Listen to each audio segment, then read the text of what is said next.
ونعوذ بالله من شرور أنفسنا ومن سيئات أعمالنا من يهد الله فلا مضل له ومن يضلل فلا هادي له ونشهد أن لا إله إلا الله وحده لا شريك له ونشهد أن محمدا عبده ورسوله. قال الله تبارك وتعالى في القرآن المجيد: فأعوذ بالله من الشيطان الرجيم بسم الله الرحمن الرحيم ادع إلى سبيل ربك بالحكمة والموعظة الحسنة.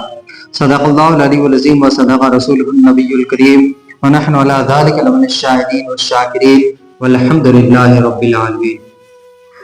حضرات محترم، سورہ نحل کی آیت کا ایک جز میں نے آپ کے سامنے تلاوت کیا ہے. اسی پہ تفصیلی گفتگو کرنے سے پہلے سب سے پہلے حضور کائنات تاجدار مدینہ سرور قلب سینہ صلی اللہ علیہ وسلم کی بارگاہ میں ہدیہ درود پیش کرے. پڑھے اللہم صلی علی سیدنا مولانا محمد وعلی آل محمد کما تحب و ترضی بصلی علیہ الصلوۃ والسلام. نبی کے رسول اللہ صلی اللہ علیہ وسلم رسول اور آل رسول پر ایک مرتبہ اور درود شریف پڑھے. اللہم صلی علی سیدنا مولانا محمد جد الحسن والحسین وعلی آل سیدنا مولانا محمد جد الحسن والحسین. حضرات محترم، جس طرح انسانی جسمانی صحت خراب ہونے کی صورت میں وقت پر دوا لینا ضروری ہے، یوں ہی معاشرے میں خرابیاں پیدا ہو تو وقت پر نصیحت کرنا اور اسے قبول کرنا ضروری ہے. یہی وجہ ہے کہ اسلام نے نصیحت کرنے کا حکم دیا ہے. اللہ تعالیٰ کا ارشاد ہے: ادعو الی سبیل ربک بالحکمت والموعظۃ الحسنہ. اپنے رب کے راستے کی طرف حکمت اور اچھی نصیحت کے ساتھ بلاؤ. جس نصیحت کے ساتھ رب کے راستے کی طرف بلانے کا حکم ہے اس کا حسنہ ہونا ضروری ہے، یعنی نیک اور اچھا ہونا ضروری ہے. انبیاء کرام علیہ السلام نے اللہ تعالیٰ کے دین کی دعوت لوگوں تک پہنچانے کا جو انداز نصیحت اختیار فرمایا وہ بلا شبہ حسنہ ہے، اور اسی حسنہ کا معیار بن کر ہمارے سامنے آتا ہے. حضور صلی اللہ علیہ وسلم کے حسن اخلاق اور سمجھانے کی خوبصورت انداز کا نتیجہ تھا کہ جہالت، قتل و غارت اور ان سب کا خاتمہ ہوا اور امن قائم ہوا، اور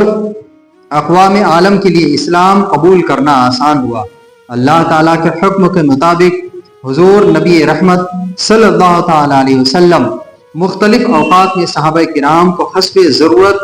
مختصر، جامع اور حکمت سے بھرپور نصیحتیں فرماتے تھے جو کتب احادیث و سیرت میں موجود ہے. ان پرمغز نصیحتوں پر بعض اوقات ایک جماعت کا خطاب ہوتا اور کئی مرتبہ ایک ہی صاحب کو مخاطب ہونے کی سعادت ملتی. بہرحال یہ مواعظ حسنہ آج بھی امت کی بہترین رہنمائی فرماتے ہیں. اسی سلسلے میں اسی کی ایک کڑی میں رسول اللہ صلی اللہ علیہ وسلم کی وہ قیمتی نصیحتیں جو آپ صلی اللہ علیہ وسلم نے بہت اہتمام کے ساتھ بالخصوص اپنے اصحاب اور بالعموم اپنی ساری امت کو فرمائی تھی، اسی آج ہم خطبے میں حضور صلی اللہ علیہ وسلم کے انہی نصیحتوں میں سے چند ایک کو ذکر کرنے کی سعادتیں حاصل کریں گے. اللہ تعالی ہمیں عمل کی توفیق نصیب فرمائے. واضح رہے کہ انسان حضور کی زبان مقدس سے نکلی ہوئی ایک ایک بات حق پر مبنی ہوتی تھی اور وحی خدا ہے. حضور صلی اللہ علیہ وسلم کی کوئی بات مزاح میں بھی فرماتے تھے تو وہ بھی سچ ہوتا تھا. آپ کی زبان ترجمان حق سے ہمیشہ سچ ہی نکلتا، چاہے جس مزاج میں بھی آپ نے کوئی بات فرمائی ہو وہ ہوتی حق سے ہٹ کر نہ ہوتی تھی. حضرت عبداللہ بن عمر رضی اللہ تعالیٰ عنہ فرماتے ہیں کہ رسول اللہ صلی اللہ علیہ وسلم سے میں جو کچھ سنتا وہ سب لکھ لیا کرتا تھا تاکہ اسے حفظ کر لوں، یعنی یاد کر لوں. تو بعض قریشیوں نے مجھے منع کیا، انہوں نے کہا کہ تو ہر بات جو سنتا ہے لکھ لیتا ہے، حالانکہ رسول اللہ صلی اللہ علیہ وسلم ایک انسان ہے، غصے اور خوشی دونوں حالتوں میں گفتگو کرتے ہیں. بعد میں آنے والے لوگوں کو اس میں فرق نہیں کر پائیں گے کہ کون سی بات غصے میں کہی ہے یا کون سی بات خوشی کی حالت میں کہی گئی ہے، اس لیے تم اسے لکھا نہ کرو. تو میں نے لکھنا موقوف کر دیا، بند کر دیا، اور یہ بات رسول اللہ صلی اللہ علیہ وسلم سے عرض کی تو آپ صلی اللہ علیہ وسلم نے اپنے دہنے مبارک کی طرف انگلی سے اشارہ کرتے ہوئے فرمایا: اکتب فوالذی نفسی بیدہ ما یخرج منہ الا حق. یعنی جو کچھ مجھ سے سنتے ہو لکھا کرو، قسم اس ذات کی جس کے ہاتھ میں میری جان ہے، اس زبان ترجمان سے حق سے سوا اور حق کے سوا کچھ نکلتا ہی نہیں ہے۔ اس حدیث سے یہ بات اور یہ حقیقت آیا ہوتی ہے کہ نبی کریم صلی اللہ علیہ وسلم کی زبان اقدس سے ہمیشہ حق ہی فرماتے ہیں، اگرچہ حضور صلی اللہ علیہ وسلم غصے میں ہو یا مزاح میں ہو۔ حضرت انس بن مالک رضی اللہ تعالیٰ عنہ فرماتے ہیں کہ نبی اکرم صلی اللہ علیہ وسلم نے ایک بوڑھی عورت سے فرمایا کہ جنت میں کوئی بوڑھی عورت نہیں جائے گی۔ وہ پریشان ہو کر رونے لگ گئی۔ اس نے عرض کی تو پھر ان کا کیا بنے گا؟ حالانکہ وہ عورت قرآن پڑھا کرتی تھی۔ حضور صلی اللہ علیہ وسلم نے فرمایا پریشان نہ ہو، انک لست بعجوز یومئذ، وہاں جنت میں کوئی بوڑھا نہیں ہوگا، سب جوان ہوں گے، تو بھی جوان ہو کر جنت میں جائے گی۔ ان احادیث سے ثابت ہو رہا ہے کہ اگر حضور صلی اللہ علیہ وسلم مزاح میں بھی کوئی بات فرماتے تھے تو وہ حق ہوتی تھی۔ بوقت نصیحت حضور صلی اللہ علیہ وسلم کے کلام اقدس کی کیا شان ہوگی۔ جن احادیث میں رسول اللہ صلی اللہ علیہ وسلم نے صحابہ کرام کو مختلف نصیحتیں فرمائی، ان حدیث میں سے ایک حدیث حضرت ابو ہریرہ رضی اللہ تعالیٰ عنہ سے مروی ہے کہ رسول اللہ صلی اللہ تعالیٰ علیہ وسلم نے فرمایا من یاخذ عنی هؤلاء الکلمات فیعمل بہن او یعلم من یعمل بہن، یعنی کون ایسا شخص ہے جو مجھ سے ان کلمات کو سن کر ان پر عمل کرے یا ایسے شخص کو سکھائے جو ان پر عمل کرے۔ تو میں نے عرض کی یا رسول اللہ صلی اللہ علیہ وسلم، میں انہیں حاصل کرنے کے لیے حاضر ہوں۔ آپ صلی اللہ علیہ وسلم نے میرا ہاتھ پکڑ کر 5 باتیں ارشاد فرمائی۔ پہلا، اتق المحارم تکن اعبد الناس، یعنی اللہ تعالیٰ کی حرام کی ہوئی چیزوں سے بچو، تم لوگوں میں سب سے بڑے عبادت گزار بن جاؤ گے۔ دوسرا، ورد بما قسم اللہ لک تکن اغنى الناس، یعنی اللہ تعالیٰ کی تقسیم شدہ رزق پر راضی رہو، یعنی اللہ تعالیٰ نے جتنا رزق ہمیں دیا ہے اس پر راضی رہو، تم لوگوں میں سب سے بڑے غنی ہو جاؤ گے، یعنی مالدار ہو جاؤ گے۔ تیسرا، وحسن الی جارک تکن مؤمنا، اپنے پڑوسی سے اچھا سلوک کرو، تم کامل مومن، مکمل مومن ہو جاؤ گے۔ چوتھا، واحب للناس ما تحب لنفسک تکن مسلما، دوسروں کے لیے وہی پسند کرو جو اپنے لیے پسند کرتے ہو، سچے مسلمان ہو جاؤ گے۔ پانچواں، ولا تکثر الضحک فإن کثرۃ الضحک تمیت القلب، اور زیادہ نہ ہنسو کیونکہ زیادہ ہنسنے سے دل مردہ ہو جاتا ہے۔ حضرات محترم، اس حدیث میں رسول اللہ صلی اللہ علیہ وسلم نے سیدنا ابو ہریرہ رضی اللہ تعالیٰ عنہ کو پہلی نصیحت فرمائی، اتق المحارم تکن اعبد الناس، یعنی اللہ تعالیٰ کے حرام کی ہوئی چیزوں سے بچو، تم لوگوں میں سب سے بڑی عبادت گزار بن جاؤ گے۔ یہ بات واضح رہے کہ شریعت اسلامیہ میں جن کاموں سے روکا گیا ہے انہیں منہیات، اور جن کاموں کے کرنے کا حکم دیا گیا ہے انہیں مامورات کہا جاتا ہے۔ مامورات میں کچھ چیزوں کو بہت ضروری قرار دیا گیا ہے اور انہیں چھوڑنے کی بالکل اجازت نہیں ہے۔ انہیں فرائض و واجبات کہا جاتا ہے، جیسے 5 نمازوں کی فرض رکعت اور نماز وتر و عیدین۔ کچھ چیزیں ایسی ہوتی ہیں کہ ان کو بجا لانے کا حکم دیا گیا ہے، مگر کبھی کبھار چھوڑنے پر زیادہ سختی نہیں فرمایا گئی، انہیں سنت مؤکدہ کہا جاتا ہے۔ اور کچھ چیزیں ایسی ہیں جنہیں لازم تو نہیں کیا گیا مگر انہیں کرنے کی ترغیب دی گئی ہے، جنہیں ہم سنت غیر موقدہ نفل یا مستحبات کہا جاتا ہے۔ اور منہیات میں کچھ چیزیں ایسی ہیں جن سے بچنا فرض ہے، جسے حرام کہا جاتا ہے، اور کچھ چیزوں کے کرنے کو شرع نے ناپسند کیا گیا ہے جو مکروہ کہلاتی ہے، جبکہ کئی چیزوں سے بچنے کو فقط بہتر قرار دیا گیا ہے۔ یہ خلاف اولا ہے، یعنی اس سے زیادہ بچنا ضروری ہے۔ مذکورہ احادیث مبارک میں حرام سے بچنے والے کو سب سے بڑا عبادت گزار قرار دیا گیا ہے۔ اس کی وجہ بیان کرتے ہوئے شارحین نے حدیث نے لکھا کہ حرام چیزوں سے بچنے اور فرائض کی پابندی پر سب سے بڑا عبادت گزار بن جانے کی فضیلت کی ایک وجہ یہ ہے کہ اللہ تعالیٰ نے جو ذمہ داری دی ہے اسے پورا کرنا سب سے بڑی عبادت ہے، اور رب کی عطا کی ہوئی ذمہ داریوں میں سب سے اہم یہ ہے کہ ان چیزوں کو فرض قرار دیا ہے اور انہیں پوری کوشش کے ساتھ ادا کیا جائے، اور جن کو حرام قرار دیا گیا ہے ان سے پوری طرح سے بچا جائے۔ نیز اگر اعمال نامے میں حرام کی نحوست نہ ہو تو نوافل کی معمولی مقدار بھی بابرکت بن جاتی ہے، لیکن اگر خدا نخواستہ صحیفہ اعمال حرام امور کی نجات سے بھرے پڑے ہو تو مستحبات کی بڑی سے بڑی تعداد بھی بے برکت ہو جاتی ہے۔ اس لیے بھی کہ فرائض و واجبات کی ادائیگی جو کہ سب سے بڑی عبادت ہے، بعض محرمات کا ارتکاب فرائض و واجبات کے اجر و ثواب کو ختم کر دیتا ہے، جیسا کہ حضرت ثوبان رضی اللہ تعالیٰ عنہ سے روایت ہے کہ نبی صلی اللہ علیہ وسلم نے فرمایا کہ میں اپنی امت کے ان افراد کو ضرور پہچان لوں گا جو قیامت کے دن تہامائی کے پہاڑوں جیسی سفید روشن نیکیاں لے کر حاضر ہوں گے تو اللہ تعالیٰ ان نیکیوں کے بکھرے ہوئے غبار میں تبدیل کر دے گا۔ حضرت ثوبان نے عرض کی یا رسول اللہ صلی اللہ علیہ وسلم ان کی صفات یعنی ان کی پہچان کیسے ہوئی، بیان فرما دیجئے، ان کی خرابیوں کو ہمارے لیے واضح کر دیجئے کہ ایسا نہ ہو کہ ہم ان میں شامل ہو جائیں اور ہمیں پتہ بھی نہ چلے۔ آپ صلی اللہ علیہ وسلم نے فرمایا وہ تمہارے بھائی ہیں اور تمہارے جنس سے ہیں اور رات کی عبادت کا حصہ حاصل کرتے ہیں جس طرح تم کرتے ہو، لیکن وہ ایسے لوگ ہیں کہ انہیں جب تنہائی میں اللہ کے حرام کیے ہوئے گناہوں کا موقع ملتا ہے تو وہ ان سے بچتے نہیں ہیں بلکہ اس کو کر لیتے ہیں۔ اس لیے بڑا عبادت گزار وہی ہوگا جس کی عبادت محفوظ ہے، اور عبادت اسی کی محفوظ رہے گی جو گناہوں سے خود کو بچائے گا۔ کسب حلال اور رزق طیب کی بے شمار برکات ہے، یعنی حلال اور پاکیزہ رزق حاصل کرنے کے برکات ہے کہ جب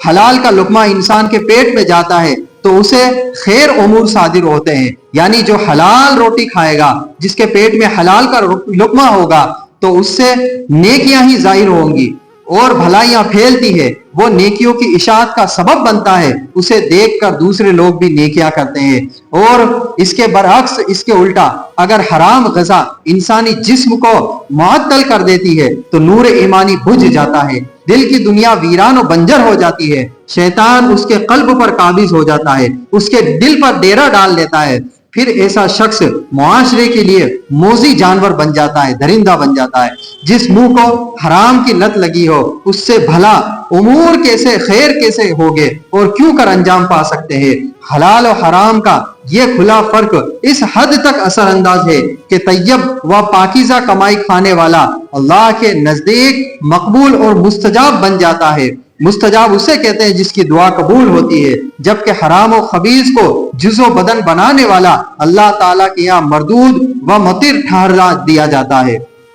سنن ترمذی میں ہے کہ نبی کریم صلی اللہ علیہ وسلم نے ایک شخص کا ذکر کیا کہ جو طویل یعنی بہت لمبا سفر کرتا ہے اور پریشان حال ہے، اس کے بال پر خاک آلود ہو رہے ہیں، یعنی بالوں پر مٹی لگی ہوئی ہے، وہ اپنے ہاتھ آسمان کی طرف پھیلا کر کہتا ہے یا ربی، اے میرے رب، اے میرے پروردگار، یعنی دعا کے لیے ہاتھ اٹھا کر پکارتا رہا ہے، اور اس کی ظاہری حالت سے مسکنت آیا ہے، یعنی اس کی ساری پریشانی ظاہر ہو رہی ہے اور قابل رحم شخص لگتا ہے۔ ایسی حالت میں اس کی دعا قبول ہونی چاہیے۔ قبولیت کے ظاہری اسباب بھی موجود ہے اور احادیث سے معلوم ہوتا ہے کہ مسافر کی دعا رد بھی نہیں ہوتی ہے۔ اس سب کچھ کے باوجود آپ صلی اللہ علیہ وسلم فرماتے ہیں وَمَطْعَمُهُ حَرَامُهُ وَمَشْرَبُهُ حَرَامُ وَمَلْبَسُهُ حَرَامُ وَغُذِيَ بِالْحَرَامِ، یعنی اس کا حال یہ ہوتا ہے کہ روٹی اس کی حرام، کپڑے اس کے حرام، اور جسم اس کا حرام کی روٹیوں سے پلا ہے۔ فَأَنِّي يُسْتَجَابُ لِذَلِكَ، اب کس طرح ایسے شخص کی دعا قبول ہو؟ آج کل بہت سی دعائیں کی جاتی ہے مگر لوگوں کو یہ شکوہ ہوتا ہے کہ دعائیں قبول نہیں ہوتی۔ اس لیے ہر شخص اپنے حال پر غور کرنا چاہیے اور اپنی زندگی کا جائزہ لینا چاہیے کہ میں کتنا حلال کماتا ہوں اور کس قدر آپ کو حرام سے، اپنے آپ کو حرام سے بچاتا ہوں۔ رسول اللہ صلی اللہ علیہ وسلم کے بارے میں صحیح بخاری میں حضرت انس رضی اللہ تعالیٰ عنہ سے منقول ہے کہ نبی کریم صلی اللہ علیہ وسلم راستے سے گزر رہے تھے، وہاں آپ نے ایک کھجور کا دانہ پڑا ہوا دیکھا تو ارشاد فرمایا کہ اگر مجھے اس کھجور کے بارے میں صدقہ کا خوف نہ ہوتا تو میں اسے کھا لیتا، یعنی رسول اللہ صلی اللہ علیہ وسلم نے صدقہ کی شک کی وجہ سے وہ کھجور نہیں کھائی، باوجود یہ کہ آپ کو ضرورت تھی۔ اس لیے ضرورت کے مواقع پر بھی انسان اپنے آپ کو شک والی چیزوں سے بھی بچا لے، یہ کمال احتیاط ہے۔ حضور صلی اللہ علیہ وسلم نے اپنی امت کو بھی شبہات و محرمات یعنی شکوک والی چیز اور حرام چیزوں سے بچنے کا حکم دیا اور اپنی اولاد کو بھی عملاً حرام سے بچایا۔ حضرت ابو ہریرہ رضی اللہ تعالیٰ عنہ بیان کرتے ہیں کہ حضرت امام حسن بن علی رضی اللہ تعالیٰ عنہ صدقہ کی کھجوروں میں سے ایک کھجور لی اور اسے منہ میں ڈال لیا تو نبی صلی اللہ علیہ وسلم نے فرمایا ٹھہرو ٹھہرو تاکہ اسے وہ باہر پھینک دے۔ پھر فرمایا کیا تمہیں معلوم نہیں کہ ہم صدقہ نہیں کھاتے ہیں؟ حضرات محترم، دینی تقاضوں سے جانکاری نہ ہونے کی وجہ سے اعمال سے متعلق بے اعتدالی کے ساتھ ہے۔ کئی حضرات فرائض کو بجا لانے اور محرمات سے بچنے میں غفلت کا مظاہرہ کرتے ہیں، جبکہ مستحبات و نوافل کا خوب اہتمام کرتے ہیں، جیسے کہ ہماری نئی نسل کو علم کے زیور سے آراستہ نہیں کرتے، مگر ہم علم کے زیور سے اپنے بچوں کو آراستہ تو کر رہے ہیں، انہیں دینی علم بھی سکھا رہے ہیں، مگر بے پردگی و بے حیائی سے بچنے کی فکر نہیں کرتے۔ لوگوں کو خوش کرنے کے لیے جھوٹ بول دیتے ہیں، عمرہ حج بھی کر لیتے ہیں، مگر لوگوں پر ظلم سے باز نہیں آتے۔ نوافل ادا کرتے ہیں مگر قضا نمازوں میں لاپرواہی برتتے ہیں۔ محافل میں بھرپور شرکت کرتے ہیں لیکن فرض نمازوں میں سستی کرتے ہیں۔ ڈگریاں حاصل کرنے کے لیے کوشش کرتے ہیں مگر دینی علوم فرض علوم سے ہماری جانکاری نہیں ہے۔ صدقہ و خیرات کرتے ہیں مگر حج اور زکوٰۃ کا فریضہ ادا نہیں کرتے۔ لوگوں کی پریشانیاں حل کرنے کے لیے کوشش کرتے ہیں مگر والدین کے حقوق سے غافل رہتے ہیں۔ اعتکاف سنت کا اہتمام کرتے ہیں مگر مسجد کی تقدس سے غافل ہے، حالانکہ وہ فرض ہے۔ سیدنا ابو ہریرہ رضی اللہ تعالیٰ عنہ حضور صلی اللہ علیہ وسلم نے دوسری نصیحت فرمائی، وَرْضَ بِمَا قَسَمَ اللَّهُ لَكَ تَكُنْ أَغْنَى النَّاسِ، اللہ تعالیٰ کے تقسیم شدہ رزق پر راضی رہو، تم لوگوں میں سب سے بڑے غنی رہو گے، مالدار رہو گے۔ یہ بات یاد رکھیں کہ اللہ رب العزت نے جتنا رزق مقدر میں لکھ دیا ہے وہ ضرور مل کر رہے گا، اس کے لیے جائز اسباب کو اختیار کرے۔ حکم شریعت خود دیتی ہے جو مل جائے اس پر شکر ادا کیا جائے، کیونکہ جو چیز ملی ہے وہ صرف اللہ کے فضل سے ملی ہے اور اسباب کی توفیق کا مل جانا بھی اللہ کا فضل ہے۔ مومن کی پہچان یہ ہے کہ نعمتوں پر شکر کرے اور تکالیف و آزمائشوں پر صبر سے کام لیتا ہے۔ وہ کسی دوسرے سے حسد نہیں رکھتا، لالچ نہیں رکھتا، حرص و ہوس سے خود کو بچاتا ہے، کیونکہ لالچ ایسی بیماری ہے کہ اگر اللہ تعالیٰ نے اس سے محفوظ نہ رکھے تو یہ انسان کو کہیں کا نہیں چھوڑتی۔ دولت کے انبار جمع کرنے کے باوجود اور کی تمنا اور زیادہ کی لالچ انسان کو بے تاب رکھتی ہے۔ سیدنا عبداللہ بن عباس رضی اللہ تعالیٰ عنہ روایت کرتے ہیں کہ رسول اللہ صلی اللہ علیہ وسلم نے فرمایا کہ اگر ابن آدم کے پاس مال کی دو وادیاں ہو، وادیاں یعنی کہ دو بڑے بڑے جنگل ہو، تو وہ تیسرے کی خواہش کرے گا۔ لالچ کبھی ختم نہیں ہوگی اور انسان کا پیٹ قبر کی مٹی ہی بھر سکتی ہے، تاہم جو توبہ کرے اللہ تعالیٰ اس پر کرم فرماتا ہے۔ اس کے برعکس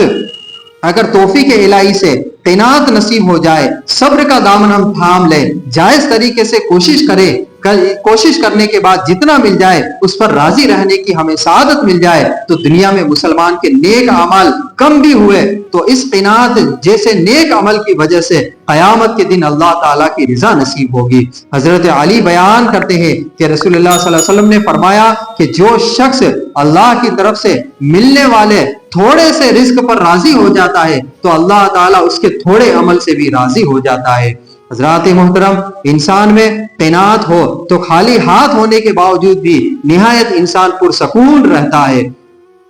تیسری نصیحت یہ فرمائی حضور صلی اللہ علیہ وسلم نے حضرت ابو ہریرہ رضی اللہ تعالیٰ عنہ کو کہ اپنے پڑوسی سے اچھا سلوک کرو، تم کامل مومن ہو جاؤ گے۔ ادیان عالم میں اسلام صرف ایک ایسا دین ہے جس میں پڑوسیوں کے حقوق ادا کرنے کی سب سے زیادہ ترغیب دی گئی ہے اور اسے کامل ایمان والے مومن کی صفت قرار دیا گیا ہے۔ ام المومنین حضرت عائشہ صدیقہ رضی اللہ تعالیٰ عنہ سے مروی ہے کہ نبی کریم صلی اللہ علیہ وسلم نے فرمایا، پڑوسیوں کے حقوق کے بارے میں میرے پاس جبریل امین تشریف لائے کہ مجھے یہ گمان ہونے لگا کہ ایک پڑوسی کو دوسرے پڑوسیوں کی میراث میں یعنی وارث یا حقدار نہ بنا دیا جائے۔ پڑوسیوں کے حقوق کی بنیاد کے حوالے سے رسول اللہ صلی اللہ علیہ وسلم نے ایک دن فرمایا، کیا تمہیں پڑوسیوں کے حقوق کا پتہ ہے؟ پھر خود ہی ارشاد فرمایا کہ پڑوسیوں کا پہلا بنیادی حق یہ ہے کہ جب وہ آپ سے جانی یا مالی مدد مانگے تو اپنی استطاعت اور اس کی ضرورت دونوں کو ملحوظ رکھ کر ان کی مدد کرے۔ دوسرا فرمایا پڑوسیوں کا دوسرا حق یہ ہے کہ اگر ضرورت کے پیش نظر وہ قرض مانگے تو انہیں قرض دیا جائے۔ یہاں بھی یہ مسئلہ یاد رکھے کہ اگر پڑوسی ایسا ہو جو قرض لے کر واپس نہ کرتا ہو تو ایسے پڑوسی کو قرض دینے سے انکار کیا جا سکتا ہے۔ ہاں اگر پڑوسی معاملات کا اچھا ہو تو قرض دیا جائے، ورنہ قرض کے بجائے جہاں تک ہو سکے تعاون کیا جائے۔ پڑوسی کا تیسرا بنیادی حق یہ ہے کہ جب فقر اور محتاجی یعنی غریبی کی حالت کو پہنچ جائے تو پھر مدد نہ بھی مانگے اور قرض نہ بھی مانگے، تب بھی اپنی حیثیت کے پیش نظر اس کی فقر و تنگ دستی کو دور کرنے کی کوشش کیا جائے۔ چوتھا پڑوسی کا بنیادی حق یہ ہے کہ اگر وہ بیمار ہو جائے تو اس کی عیادت اور بیمار پرسی کی جائے، اور اس موقع پر بھی کچھ پھل فروٹ وغیرہ ساتھ لے کر جائے یا کچھ رقم اسے دی جائے، لیکن اس دینے کو ضروری نہ سمجھا جائے، ہاں اس کی ضرورت کو سمجھا جائے۔ پڑوسی کا پانچواں حق یہ ہے کہ جب ان کے ہاں کوئی خوشی کا موقع آئے، مثلا ان کے یہاں اولاد امتحانوں میں پاس ہونا، روزگار مل جانا، شادی بیاہ وغیرہ، تو ان کو مبارکباد دینا۔ یہاں بھی یہ بات یاد رکھے کہ اگر وہ پڑوسی کے موقع خوشی کے موقع پر غیر شرعی یا غیر اخلاقی پروگرام کرتا ہے تو اس میں بالکل شرکت نہ کی جائے اور نہ ہی اس موقع پر مبارکباد دی جائے، تاکہ اس کو اپنی غلطی کا احساس ہو۔ چھٹا پڑوسی کا بنیادی حق یہ ہے کہ جب ان کے ہاں کوئی غمی کا موقع آئے، مثلا کسی کی موت ہو جائے، ان کے یہاں چوری ہو جائے، کوئی ایکسیڈنٹ ہو جائے، کسی چیز کا نقصان ہو جائے وغیرہ، تو ان کے ساتھ اظہار ہمدردی کرنی چاہیے۔ اسی طرح جب ان کے یہاں کسی فوتگی ہو جائے، کسی تو بشرط صحت عقائد کے جنازے میں شرکت کی جائے۔ یہاں یہ بات دھیان رکھنے کی ہے کہ اگر وہ ہمارے عقیدے کا ہے، ہمارے ہم مذہب کا ہے، تو اس میں کچھ اسلامی شرط ہے اور اسلامی عقائد ہے کہ اس کے جنازے میں شرکت کی جائے یا نہ کی جائے، یا آپ اپنے علماء سے پوچھ کر پھر جا سکتے ہیں۔ پڑوسیوں کا آٹھواں حق یہ ہے کہ اپنے گھر کی دیوار اس کی اجازت کے بغیر اتنی اونچی نہ کی جائے کہ اس کے گھر کی ہوا رک جائے، یا اس صورت میں جب عام آبادیوں میں گھر بنایا جائے اگر کسی مجبوری کی وجہ سے رہائشی یا دفاتر وغیرہ کے پلازے بنانا یا گریز، تو بھی اخلاقی طور پر پڑوسی سے اس کی اجازت دی جائے اور اس پڑوسی کو بھی اخلاقی طور پر اجازت دے دینا چاہیے۔ اس کے ساتھ ساتھ بے پردگی کے پیش نظر پڑوسیوں کو اطلاع کیے بغیر اپنے گھر کی چھت پر چڑھنا بھی جائز نہیں ہے۔ پڑوسیوں کا ایک اور حق یہ ہے کہ کھانا تیار کرتے وقت اس بات کا خیال کیا جائے کہ کھانوں کی تیاری کی